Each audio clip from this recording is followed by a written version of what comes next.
Hello friends, in this video let us discuss the framework of analysis of algorithm. Just I am discussing the fundamentals of how we can analyze the algorithm. Uh, Say the general meaning of analysis, that is the dictionary meaning of analysis is separating the intellectual or something into individual parts and studying individual parts. But we are not going in that broader sense when we are analyzing the algorithms. Just we are bothered about a narrower technical sense of analyzing the algorithm with only two resources of the computers. That is the running time and space consumed. That is memory and speed of the computer. So we are analyzing the algorithm with respect to two resources, that is time and space. So we call them as time efficiency and space efficiency, or time complexity and space complexity.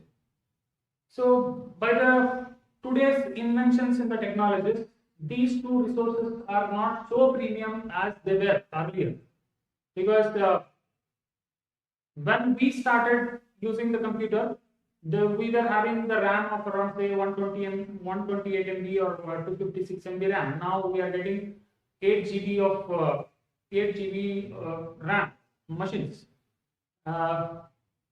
So advances in the memory are, we are getting the memory in a very cheaper cost nowadays compared to earlier days. But still, time is a big concern.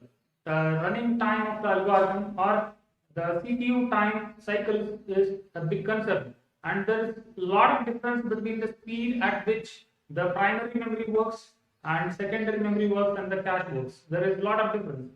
So still analyzing the algorithm with these two important resources of the computer is highly essential. So how we can analyze the algorithm? Say when we want to analyze the algorithm for its time or space, we call the running time of the algorithm as time efficiency, and the extra memory consumed by the algorithm is space efficiency, we call like this. Say the larger you give the input, larger input to the algorithm, it takes more amount of time. So it is better to measure the running time of the algorithm with respect to a parameter which indicates the size of the input. So the first point we need to consider when we are analyzing the algorithm is measuring the size of the input. That is, any algorithm you consider, it takes larger amount of time for the longer amount of time for the larger input and shorter amount of time for the smaller input. Say either it is sorting, searching, or matrix multiplication, whatever program you think of, okay, it will take longer amount of time for the larger input. So it is better to analyze the algorithm for time efficiency or space efficiency as a parameter of function which indicates the size of the input. Say in some cases selecting this parameter is not so easy because there will be more than one parameter. There will be more than one parameter in some cases, but in most of the cases, say it is searching. Say if there are n number of elements in the array, then that itself will indicate the size of the input. Similarly, if it is sorting, if there are n number of inputs in n number of elements in the array, that itself will indicate the size of the input. Say if it is a polynomial, say if it is a polynomial like a1 x raised to 1 plus a2 x raised to 2, so on to say something like that, an x raised to n, so it is 0. Let it be. Say there are two parameters, one which will specify the number of coefficients, and the other one is the number of order. Okay, so here there are two choices which can be considered as the size of the input or parameter which indicates the size of the input. So we can resolve that based on the situation. Say if you are going for matrix multiplication, n is the order of the matrix which can be considered as the size of the input. Or if it is not a square matrix, the number of elements in the matrix multiplication may indicate the size of the input, or both of them can be related with a simple formula. Okay, so the parameter which indicates the input definitely specify the time taken by the algorithm. So it is better to have a function which indicates the function of a parameter which indicates the size of the input. That will be considered as the first thing we should think of. And there will be some other situations where not only the size of the input, the operation of the algorithm also indicates the choice of the input which we need to do. Say for example, if it is a spelling checking algorithm we want to develop, say if that algorithm is checking the spelling based on the characters, each character, then the number of characters in the whole sentence or a paragraph, that will be the size of the input. If it is considering one word at a time, then the number of words will be the size of the input. So choosing the parameter which indicates the size of the input will be the first criteria when we want to analyze the algorithm. I hope my first point is clear. So once we choose the size of the input and a function which indicates the size of the input, then the second point we need to think of is units of measuring the time. Of course, by default, everyone will think of we can specify the running time of the algorithm by using the standard units of time. Say it is seconds or milliseconds or microseconds and so on. But why we cannot consider these standard units of time for measuring the units of time in the running time of the algorithm is because algorithm will be converted to a program and program will be executed on a computer. So it definitely depends on the capacity of the computer. What is the CPU speed, and all those parameters matter. Or if you are writing a program in Java or in C, same algorithm can be written in either Java or in C. So definitely the number of instructions will be different in Java, and the same program if you write in C, the number of instructions will be different. And if you can execute the same program on different compilers, which will convert that to machine code. So there are some extraneous factors which will define all these things. So definitely it is not independent of all these. So we need to find some way which will specify the units of time such that which will be independent of all these extraneous factors. So we cannot consider these standard units of time to measure the running time of the algorithm. How we can do that then? The second option is if you can think of the number of instructions, and each instruction will consume some amount of time which will be the total running time. Say if there is 100-line code of an algorithm, which will be converted to a program, then every instruction will not contribute so much to the total running time of an algorithm. Instead of that, there will be some particular instruction or the operation of the algorithm which will be executed maximum number of times and which will consume maximum amount of time, because definitely we cannot calculate the exact amount of time of the running time of the algorithm. So what we can think of is we need to consider one particular operation in the algorithm which will consume maximum amount of time and also which will be executed maximum number of times. Say for example, if it is a sorting algorithm, then definitely key comparison is the basic operation. That is the operation which will be executed maximum number of times. If it is a searching algorithm, then again the given key will be compared with all the elements of the algorithm. So this comparison is the basic operation there. So we need to find out a particular operation in the algorithm which will consume maximum amount of time. So that we call it as basic operation of the algorithm. So once we find the basic operation of the algorithm, we can calculate the amount of time the basic operation is consuming and the number of times the basic operation will be executed. So say total time consumed by the algorithm will be equal to, say if I consider COP is the time taken by the basic operation of the algorithm to be executed, and say P of n is the number of times the basic operation is executed. Say if we multiply these two, definitely it will give the total amount of time consumed by the algorithm, because the other operations will not be executed those many number of times. Say if you initialize something I is equal to 0, this will not consume maximum amount of time. But if this is the basic operation, definitely it will be executed maximum number of times. So usually that basic operation will be lying in the innermost loop of the algorithm. So we need to identify. Identifying the basic operation is a skill, and we need to identify. Once we identify it, then calculating the total time consumed by the algorithm is not so difficult. And also say if there are multiple number of operations, say for example, in matrix multiplication, there will be two operations. One is addition and another one is multiplication. Definitely, most of the computer will take more amount of time for multiplication than the addition. So, which we need to choose here? We need to go for multiplication. Multiplication as the basic operation. So, let us observe one more thing here.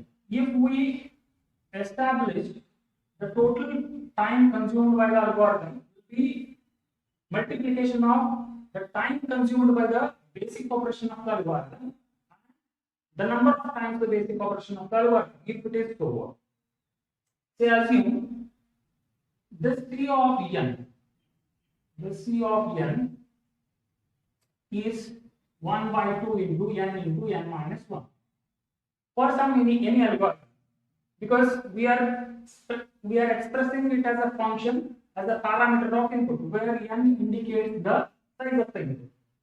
Say if we consider a very small value of n, then this will be equal to say 1 by 2 into n square minus 1 by 2, which is almost equal to 1 by 2 n square.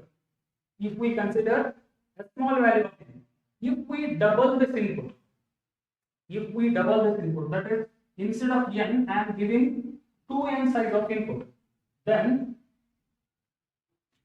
this t of 2n divided by t of n, if we want to take the ratio of these two, then this will be COP into C of 2n divided by COP, that is the time consumed by the basic operation, into C of 2n. See that these two will cancel.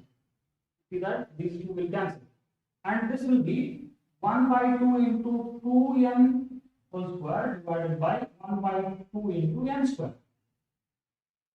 These two will get cancelled. N square will get cancelled. This will be 4. So what I ultimately want to tell is, say if you change the size of the input, these will not matter a lot. These things, that is the time consumed by the basic operation of the algorithm, will not contribute a lot. Say this is the order of growth. The function is growing by changing the size of the input. So order of growth of the algorithm.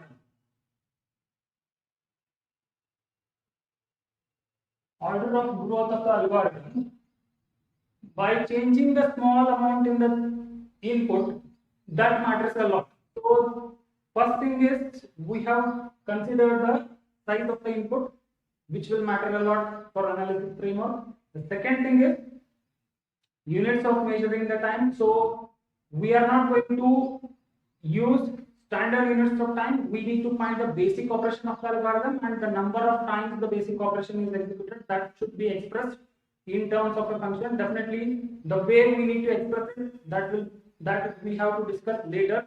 I will be making a video on that, for how we can do that for recursive algorithm and non-recursive algorithm. So that is the second point. The third point we need to concentrate is order of growth of the algorithm. Let us take some more examples.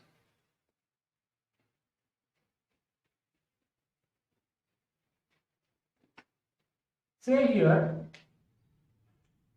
there are 6 different algorithms which will take different amount of time, say log n log n square, n cube, 2 raised to n, and n factorial. Assume this. So if the size of the input is 10, then log 10 to the base 2 is 3.3. So if it is n, the time complexity of the algorithm is n. Assume this. You still don't, we have not developed any algorithm and analyzed the algorithm. Assume that the time efficiency is represented by these terms. Then this will be 3.3 into 10. This will be 10 square. This will be 10 cube, and this will be 2 raised to 10. This is 10 factorial. Say if I change the input to 100, this will be 6.6. This will be 100 only. This will 6.6 into 100, and this is 10 raised to how much? 4. This is 10 raised to 6. This will be some very big number. Just by changing the size of the input by 10 times, see that this is growing very slow. This is equal. It is in linear way. This is also not so fast. This is bit fast. This is more fast. This will be very fast. This is what I wanted to convey. See, this is what we call it as order of growth of the algorithm by changing the size of the input. Say if I change it to 1000, these two numbers are too difficult to find, and that cannot be represented on normal calculators itself. They will be very huge numbers.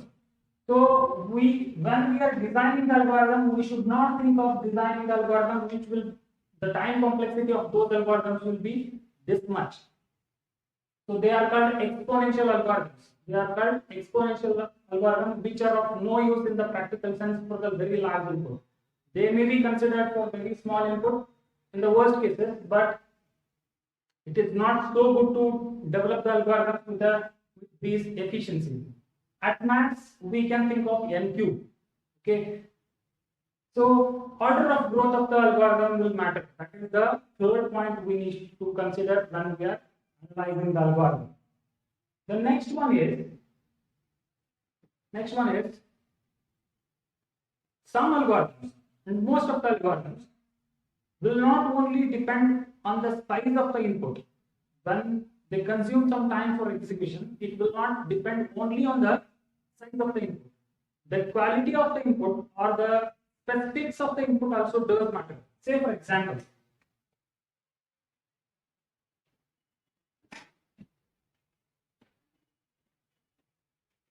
we will consider one particular example where we will see that it is not, the time consumed by the algorithm is not only dependent on the size of the input.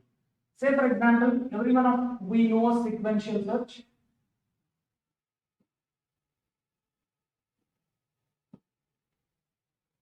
Say I will write the algorithm in a very simple sense. Say we are going to pass an array of n number of elements. We want to find this key in that array.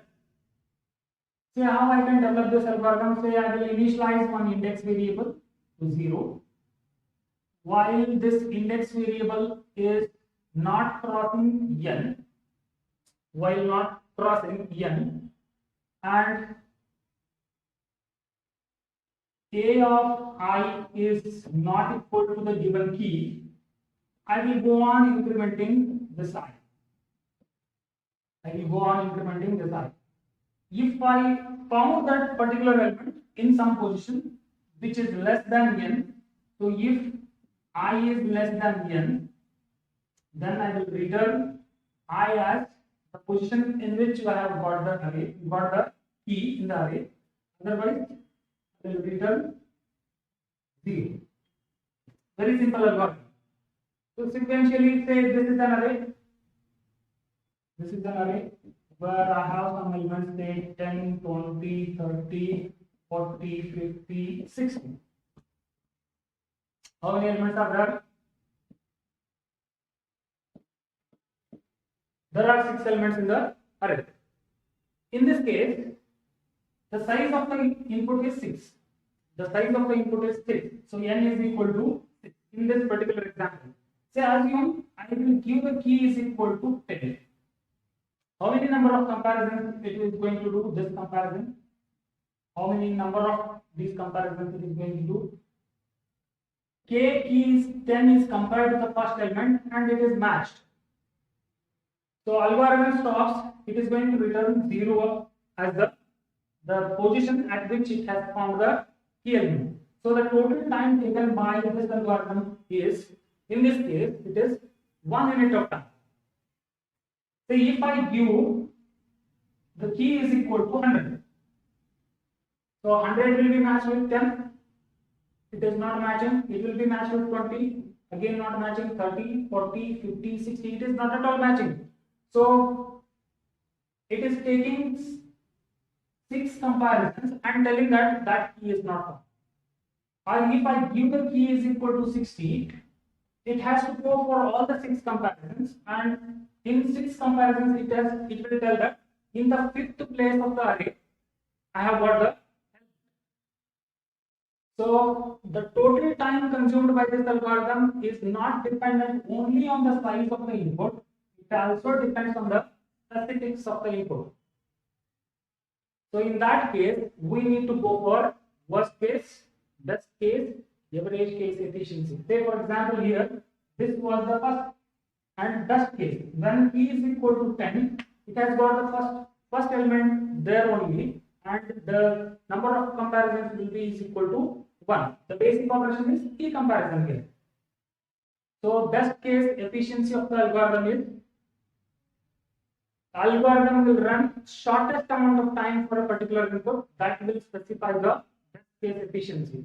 So of course it is not so useful every time, because when we are giving an algorithm, we need to tell the worst case situation, how worst this algorithm will work for a particular input.